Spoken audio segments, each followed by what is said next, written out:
Are these the best rides for adults at Walt Disney World?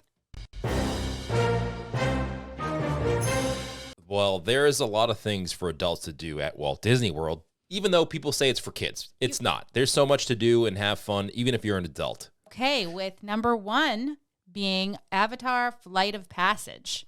Now, I enjoy Avatar Flight of Passage. I don't necessarily like the wait that you have to entail before you get on Flight of Passage because it could be quite lengthy, but it is a good ride, and I think it's great for adults for sure. Yeah, I mean, this was formerly the highest grossing movie. So 20 years ago. Yeah, if you're an adult, maybe not, then you actually remember the movie. I know that when Pandora opened in Walt Disney World, it was kind of felt like a little bit too late because the movie had come out so long ago. Maybe too late for the kids because they had no idea what Pandora was. But maybe for an adult, it is perfect timing because you do remember the movie. It is a really awesome 3D style attraction where you're flying on your Banshee. I think it's great. I don't know if it's my top pick, but it's definitely one that you will have fun on if you are an adult for sure. I think it's my top pick. I still, my jaw drops whenever, you know what it is with this attraction? I don't know if it's because of the wait time, but when I'm actually in and on the ride, my jaw always drops. It's got a great queue too. It's got a great queue, but it's kind of a long queue though. Yeah, it is a long queue. You just kind of want to get on your Banshee already and get the... There's a lot of pre-show going on. It's true. Number 2, which I do agree with, it's Star Wars Rise of the Resistance. I think this is a great mix of a little bit of thrill, great story and immersion, and length of the attraction itself. It's a pretty long attraction. This is at Disney's Hollywood Studios in Galaxy's Edge, or what do we call it? Star Wars Land? Star Wars Land, yeah. That's what you actually should call it.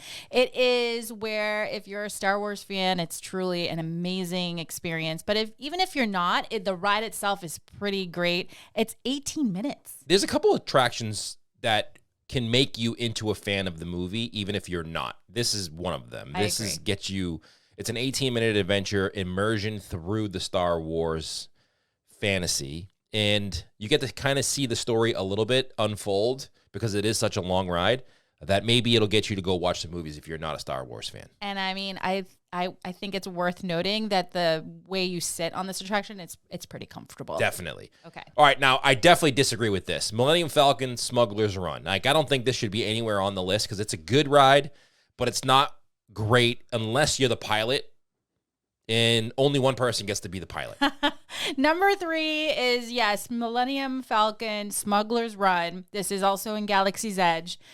I kind of agree with you, and I also disagree with you a little bit. I don't know how I feel about this. It's a great ride. To me, it's one of these, it's a great immersive ride that actually doesn't make me feel nauseated as an adult. I think that that's also something that's should be highlighted because it's other kind of attraction that's kind of similar, which would be Star Tours.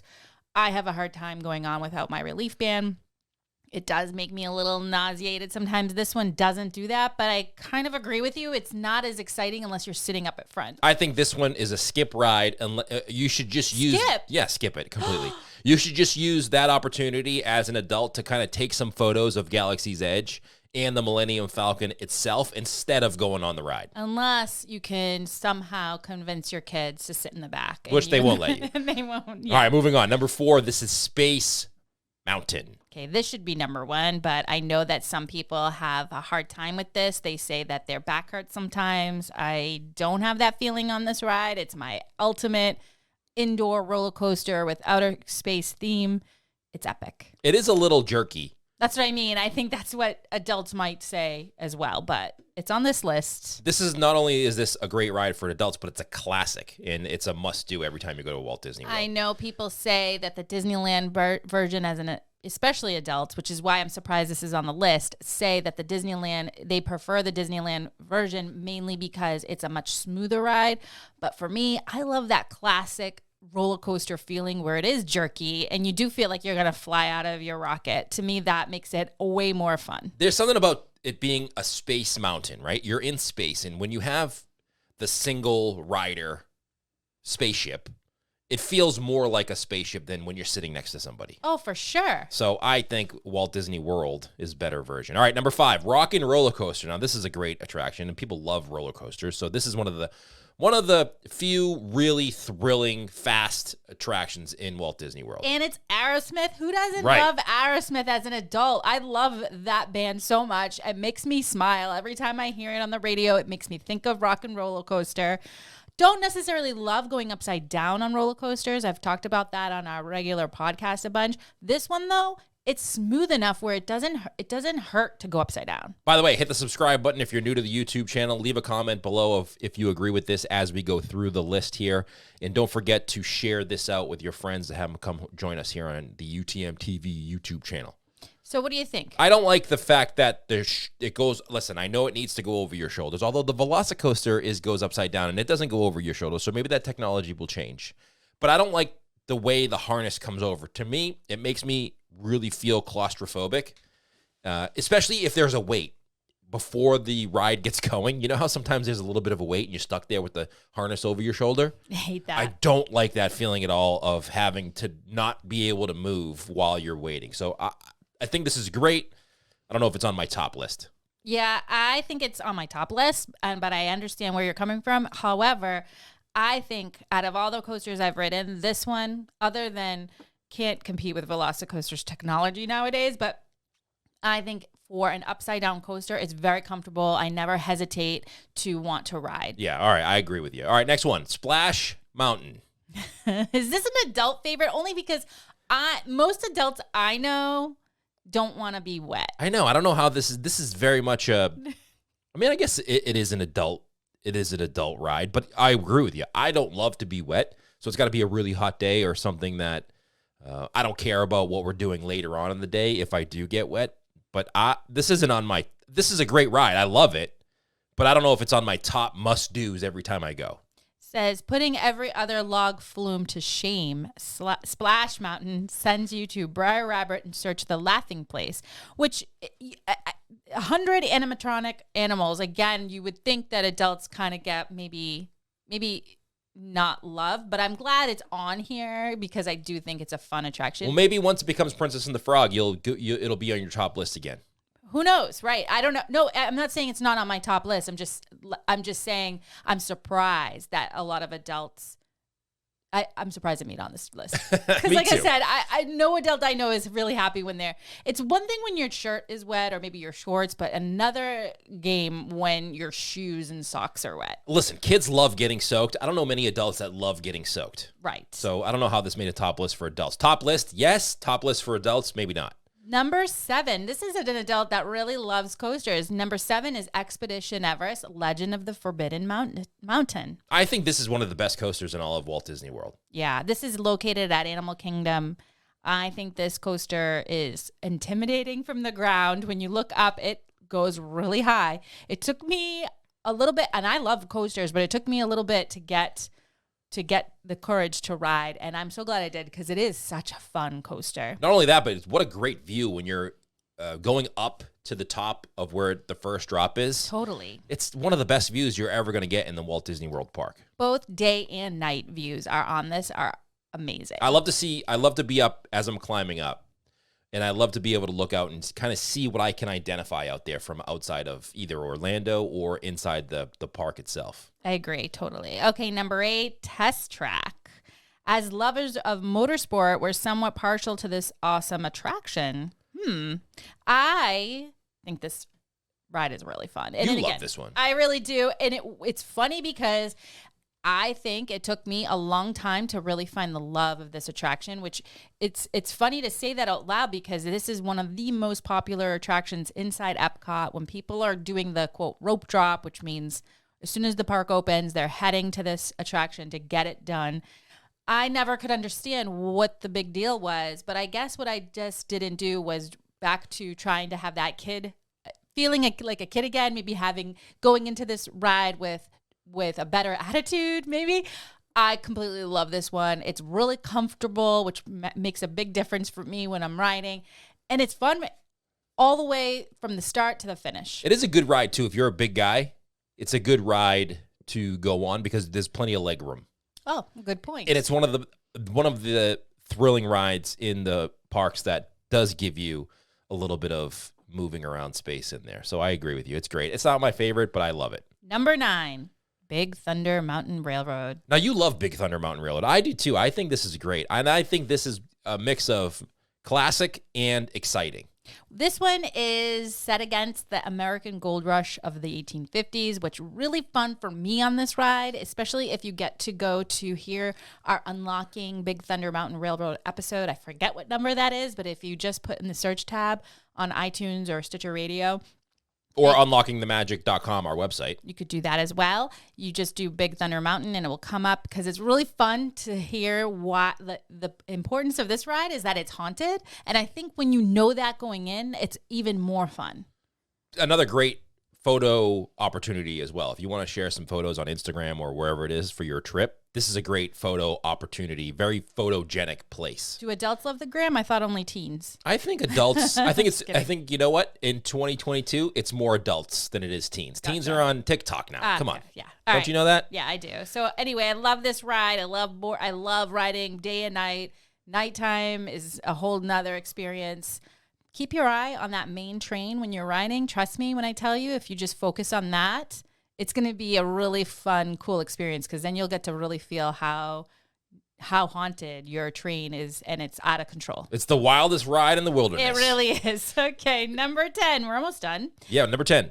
The Twilight Zone Tower of Terror. Now, this should have been way up higher. This, in my opinion, should have been number 1. This is a great, classic, amazing storytelling. I'm going to say I don't love drops, but this ride is awesome. If you're an adult, you'll appreciate the theming, the excitement of the ride itself, and the storytelling aspect of it. It's got all of it together. Who doesn't love the Twilight Zone?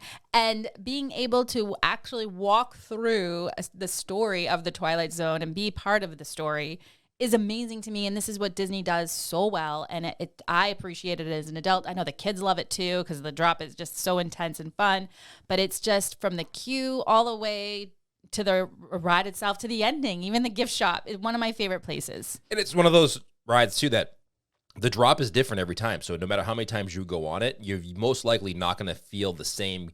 You're going to go on it and 3 times and you're going to think, wow, it felt different this time. The sequence is different, yes. And it's because it is different every time. So it's not the same drop every single time. Every time we talk about that and the sequence, I think about that one time where we went with our whole family. We brought our nieces and nephews. And at one point I brought my nieces. We went up and we sat in the very back row. It was the 4 of us, just the 4 of us girls. And I remember looking at one of them at one point going, I don't remember this part. Like, we really thought that the elevator was broken. You think you know it, but you really don't. You really don't. You're like, wow, that was way more intense than last time. Yeah. Every time you go on it, you think it's more intense than last time. I thought we were going to die. It was awesome. So you have to go survive the Twilight Zone Tower of Terror. You do. Okay, number 11, last but not least. This one, I'm not sure if I would have on my list, but this one is Slinky Dog Dash. Now, I think this is an underrated adult ride. Okay. Let me just say real quick before I get a lot of backlash is that I love the ride is fun. Don't get me wrong. I think it's awesome at night. I think the colors of the whole land light up and truly you become immersed in the story. I don't know if I love it. What do you think? I think it's an underrated adult attraction. I think when you look at it from the outset, you think of, oh, that's just a kid roller coaster. That's a roller coaster in Toy Story Land made for kids so they can go on it. But then you go on it and you ride it and you're like, wow, that was so fun. I mean, I'm not going to say I'm not having fun on this ride. It's just that if you were to tell me what are my top 11 choices, I can tell you right now there would be one above this at least that I would probably choose. The one thing about I do agree with though, the Slinky Dog Dash, it is fun to have fun as an adult and bring your kids on, right? That's the part of Disney that even Walt wanted. He wanted the kids to have fun and the adults along with them. So it is, like you said, it looks like a childlike ride, but then it is pretty fast and fun. So, I think this list is missing a couple things. I think this list is made for thinking adults need excitement. And as adults, you don't necessarily just need excitement all the time. You need entertainment. And what this list is missing is something like Spaceship Earth, where it's not the most thrilling ride, but it's nostalgic. It's got a great story. It's long. It's comforting. And this list is missing rides like that. Like Living with the Land. Living with the Land is another one. That's a great ride for adults. Adults can appreciate the whole aspect of how they are growing the vegetables and fruits and than using them in the restaurants in the parks. I'm laughing just because like it's not necessarily the first ride people think of, but I really love it. Now, this one didn't make the list of 11, but it has an honorable mention, and I would prefer to replace Slinky Dog Dash with this one. So Which is what? Soarin' Around the World. Oh yeah, that's one of my favorites. It's great. I love it. So it's in Epcot, 180-degree, 80-foot IMAX digital projection. Super fun. It's really fun to go through all the destinations, the Great Wall of China, the Great Pyramids of Egypt. There's just so much to see and take in, and it's an exhilarating ride experience as well as visually beautiful. So to me, that equals the best of the both worlds. A couple things I would add to this list and maybe take off something. I would add Spaceship Earth. I would add Dinosaur, and I would add, what else would I add? I'm trying to think of other attractions that I would add to this list. You wouldn't add Soarin'? I would add Soarin'. So there you go. So those are the three that I would add and take something off. I would probably take Millennium Falcon off for sure because no one needs to go on that. Okay. Just take your picture outside of it and leave it at that. All righty. All right. Thank you so much for tuning in. Let us know what maybe here's the question of the show. Okay. There's a question. There's always homework here. There's always homework. Let us know which one you would take off and what you would replace it with on your list of best rides for adults. I love that. And it could be even in Disneyland. Let us know if there's an adult ride in Disneyland that you love that's underrated. Leave it in the comments below. Hit that subscribe button, and we'll see you on the next one. Bye, everybody.